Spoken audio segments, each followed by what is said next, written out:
भिंतीवर बुरशी, डासांचा प्रादुर्भाव, कच्चा माल थेट जमिनीवर आणि ग्राहकांच्या आरोग्याची खेळ.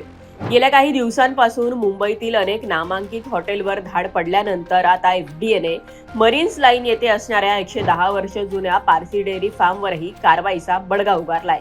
एफडीएचे आयुक्त असणारे तुकाराम मुंढे यांच्या नेतृत्वाअंतर्गत ही संपूर्ण प्रक्रिया सुरू आहे. मुंबईतील अनेक प्रसिद्ध आस्थापनांना यामुळे धक्का बसलाय. पारसी डेअरी फार्म हे मुंबईतील सर्वाधिक जुनं फार्म होतं. आस्थापनांची तपासणी केली असता अन्न सुरक्षा मानके आणि अधिनियम 2006 विविध नियमांचे गंभीर उल्लंघन झाल्याचं आढळलं. त्यामुळे डेअरीचा परवाना तत्काळ निलंबित करण्यात आलाय.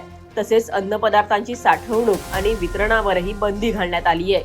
नेमकं कोणकोणत्या त्रुटी आढळल्या जाणून घेऊया.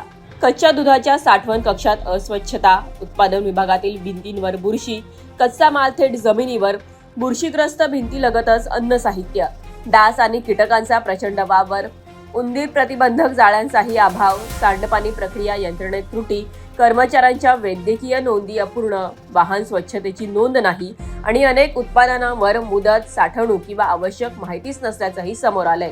या सर्व बाबींमुळे ग्राहकांच्या आरोग्याला गंभीर धोका निर्माण होऊ शकतो, असे अन्न व औषध प्रशासनाने स्पष्ट केलंय.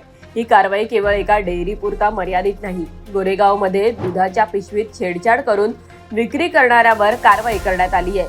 कारवाईत 822 दुधांच्या पिशव्या जप्त करत दोघांना अटक करण्यात आली आहे. तर गोवंडीतील 1683 लिटर सेल पाश्चाईट म्हशीचं दूध जप्त करण्यात आलंय. दरम्यान मुंबईतील जुन्या आणि प्रतिष्ठित खाद्य आस्थापनांवर पडलेल्या धाडी लक्षवेधी ठरतायत.